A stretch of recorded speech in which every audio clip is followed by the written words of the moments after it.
two houses on our property, and this garden is the garden that was established by Sally Lacey, my mother-in-law. Well, Sally built a house on our property when she got so that she was old enough that she couldn't live independently at the end of a dirt road in New Hampshire, and wanted to establish a garden. And what's nice about this garden is that a lot of it is in the shade, especially in the afternoon. So on a really hot summer day, she would come do a lot of gardening, and she could sit in the shade and take a deep breath and sit with her dogs and relax. And Jen Kennedy helped her take care of the garden and over many, many years. And last fall, Sally was had become weaker and weaker and was mostly confined to her house. So the garden, we brought more of it up onto her porch, and Jen convinced her to finally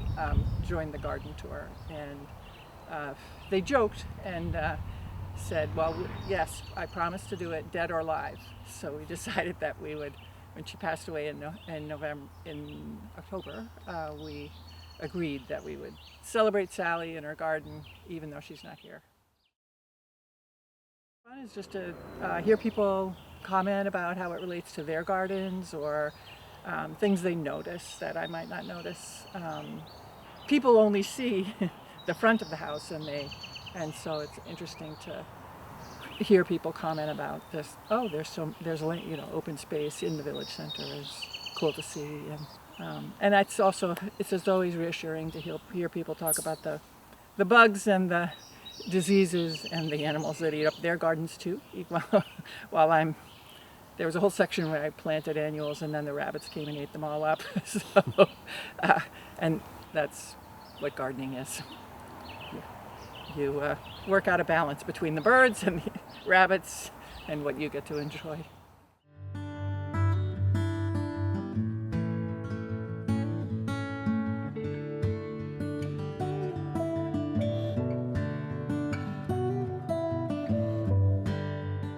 We moved here in 2020 and added different garden spaces, a vegetable garden, an ornamental garden, and I always found a lot of inspiration seeing what my neighbors had. So last year I found out about the garden tour, and I went on it, and I met the person who runs it, and I ran into a couple people who have been to our property and suggested I do it. I thought it was going to be a great way to keep on top of weeding this year and finish our project. So we've been working hard to get it all together. And it's finally an opportunity for folks to get to see it. We're tucked back in here, so it's really just the UPS driver and the postman who get to enjoy our gardens besides us. So yeah, it's been fun to meet everyone coming in. Yeah. Awesome. Well, we've got a lot of interesting things, but I think what's particularly meaningful is my mother passed a couple of years ago, and we made a garden for her by the in-law suite where she used to live, and so that's we call it Marjorie's Memorial Garden, so that's particularly meaningful.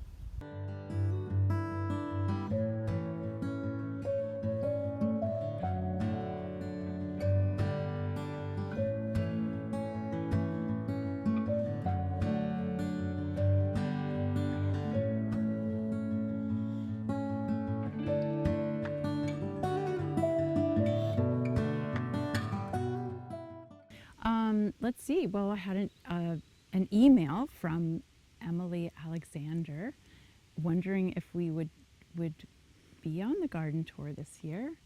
And so I didn't answer right away. I asked Rick, who's really the gardener, are you up for that this year? And he thought, and he decided, yes, I'm up for the challenge.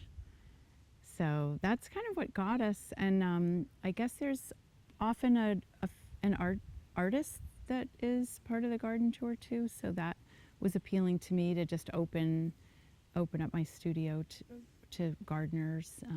They're kind of art appreciators automatically from loving gardens. So yeah.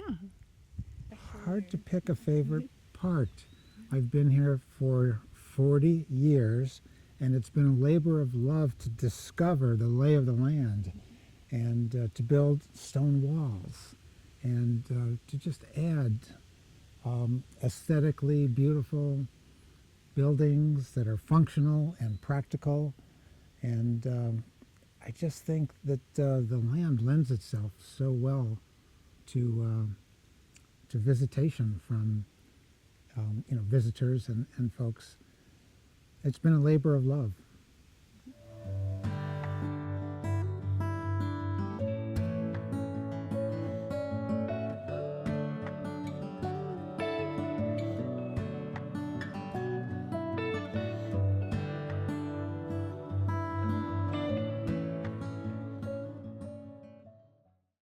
I guess it was an opportunity to share all the projects that we've been working on this year, and definitely a motivation to get to everything all at once.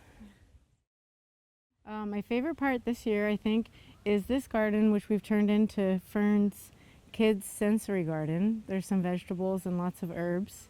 That's been our largest project this year, and I think the favorite right now.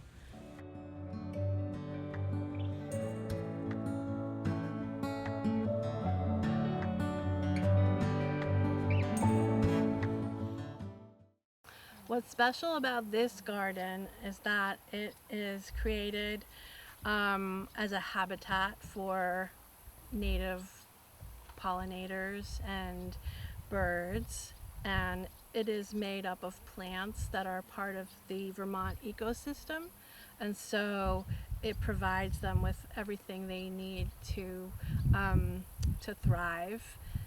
And so we have a lot of creatures living here, living out their whole life cycle, everything from moths, butterflies, bees, birds, and other animals.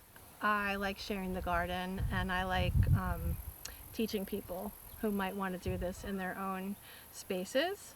I've been doing it for a long time, and so I just love to chat with people and get them excited about what's possible for them.